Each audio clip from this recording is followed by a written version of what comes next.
Guys, masyadong viral ang video ito 'no. Ito yung mga video na akala natin yung lahat ng karsada ay atin, lahat ng karsada ay parkingan, lahat ng karsada ay walang problema. So ito yung isang halimbawa sa mga may mga sasakyan saan-saan mag-parking at ito makikita natin kung paano sagasaan ng tren ang kanyang sasakyan. So makikita natin alam naman natin ang tren wala ng preno, eh, kaya makikita natin nagmamadali yung may-ari. Siguro galing ito sa nanlikaw ano pa man.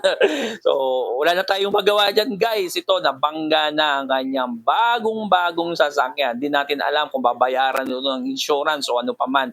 Kaya aral po sa lahat na may mga sasakyan, mag-parking po tayo ng maayos na hindi tayo makaabala at tignan natin ang sitwasyon kung ating pang pag-parking ay okay siya o hindi. At huwag tayong matulad dito sa may-ari ng sasakyan. So, anong masasabi natin sa may-ari ng sasakyang ito? At doon siya nag-parking at ano ang ating pwedeng mai-comment at maipayo sa kanilang lahat. So guys, maraming salamat muli sa inyo. Ito yung kaibigan na si Mr. Pads.